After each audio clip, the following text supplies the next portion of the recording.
Great morning students, कैसे हैं आप सब। मैं आशा करती हूँ कि आप सब स्वस्थ होंगे। तो चलिए अब पढ़ना शुरू करते हैं। आज हम कक्षा 5 का हिंदी व्याकरण का अध्याय 1 भाषा और व्याकरण इस पाठ के प्रश्न उत्तर करना शुरू करेंगे। कक्षा 5 विषय हिंदी व्याकरण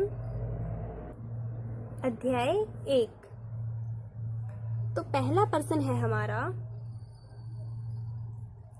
सही उत्तर पर सही का चिन्ह लगाओ। हमें यहाँ पर इस प्रश्न में कुछ विकल्प दिए हुए हैं।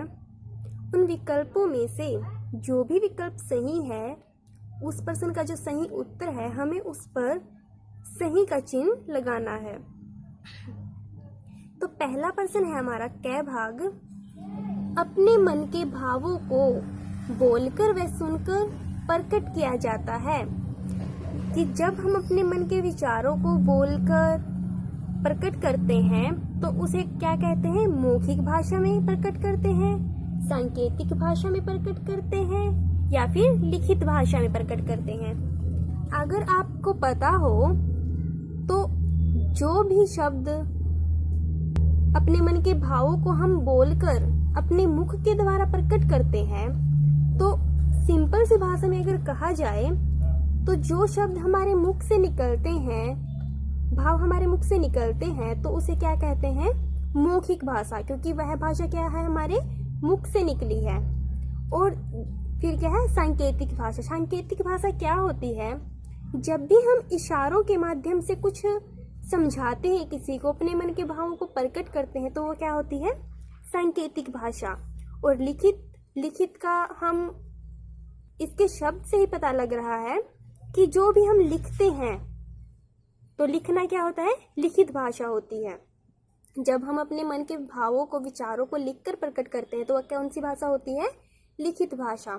तो हमारा इस क भाग में यह पूछा गया है कि अपने मन के भावों को बोलकर व सुनकर प्रकट किया जाता है। कौन सी भाषा के द्वारा? मौखिक के द्वारा, सांकेतिक के द्वारा, या फिर लिखित के द्वारा। तो कौन सी भाषा के द्वारा प्रकट किया जाता है? बोलकर मौखिक भाषा के द्वारा। तो हम इसका जो पहला जो विकल्प है उस पर क्या लगाएंगे? सही का चिन्ह लगा देंगे।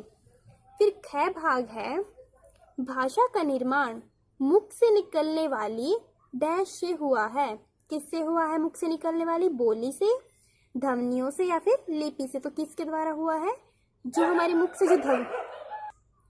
तो सेकंड है इसका, भाषा का निर्माण मुख से निकलने वाली डैश से हुआ है। किससे हुआ है? बोली से, ध्वनियों से, या फिर लिपि से। तो किसके द्वारा हुआ है? ध्वनियों के द्वारा, क्योंकि मुख से जो ध्वनियां निकलती हैं उसके द्वारा किसका विकास हुआ है? भाषा का। तो फिर ग भाग है हमारा, भाषा को लिखने का ढंग कहलाता है। क्या कहलाता है भाषा को लिखने का ढंग? लिपि, व्याकरण, या फिर बोली। तो क्या कहलाता है? लिपि। तो फिर हमारा अगला प्रश्न है प्रश्न नंबर 2, दिए गए प्रश्नों के उत्तर दो। हमें यहाँ पर कुछ प्रश्न दिए हुए हैं और उन प्रश्नों के हमें सही उत्तर देने हैं। फिर है हमारा प्रश्न नंबर 2, दिए गए प्रश्नों के उत्तर दो। हमें यहाँ पर कुछ प्रश्न दिए हुए हैं और इन प्रश्नों का हमें सही उत्तर देने हैं। जैसे पहला प्रश्न है हमारा, भाषा किसे कहते हैं? तो हम अपने भावों एवं विचारों का आदान प्रदान क्या होता है? किसी चीज को, मतलब किसी के विचारों को ग्रहण करना और अपने विचारों को उस तक पहुंचाना।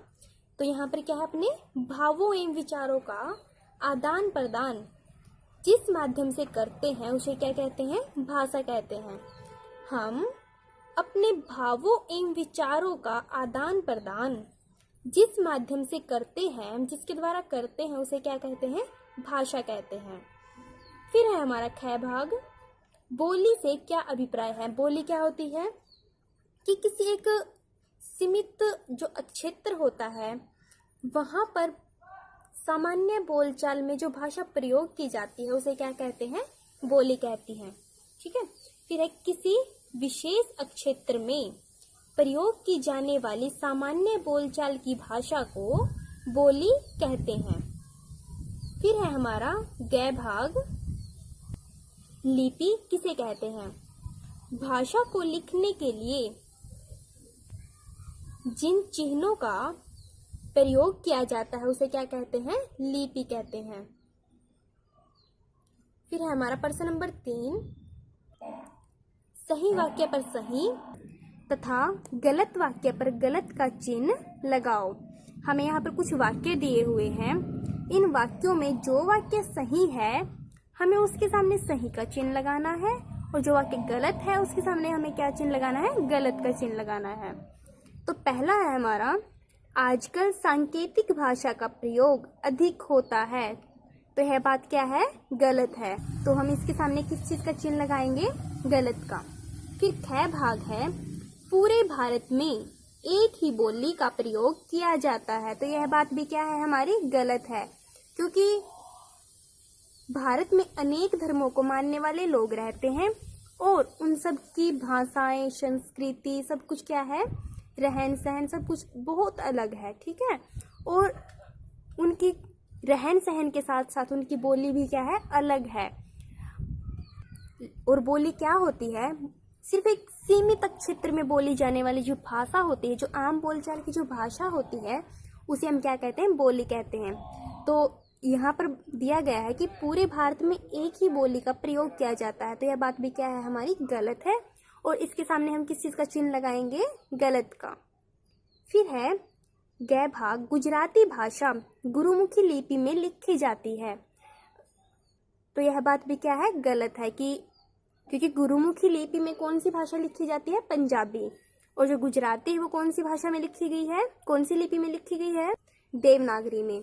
तो यह बात क्या है हमारी? यह वाक्य क्या है? गलत है। और इसके सामने भी हम क्या लगाएंगे? गलत का चिन्ह लगा देंगे। फिर है घ भाग, भाषा के 4 रूप होते हैं। तो यह बात क्या है? गलत है, क्योंकि भाषा के कितने रूप होते हैं? मुख्य रूप से तो भाषा के 2 रूप होते हैं, लिखित और मौखिक। लेकिन कहीं कहीं हम सांकेतिक भाषा का भी प्रयोग करते हैं। लेकिन यहाँ पर क्या दिया गया है कि भाषा के 4 रूप होते हैं। तो यह बात क्या है? सरासर गलत है। और इसके सामने किस चीज का चिन्ह लगाएंगे? गलत का। तो यहाँ पर हमें 4 वाक्य दिए हुए हैं और ये चारों क्या है? गलत। तो हम सभी के सामने किस चीज का चिन्ह लगाएंगे? गलत का। फिर है प्रश्न नंबर 4, हमें यहाँ पर कुछ भाषाएं दी गई हैं जिनकी हमें लिपि बतानी है कि यह भाषा किस लिपि में लिखी गई है। जैसे पहली भाषा है हमारी पंजाबी।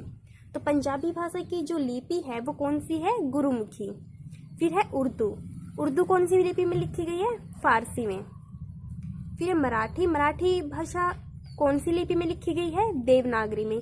मराठी, हिंदी, संस्कृत और जो गुजराती भाषा है उन सभी की एक ही लिपि है। कौन सी लिपि है? देवनागरी लिपि।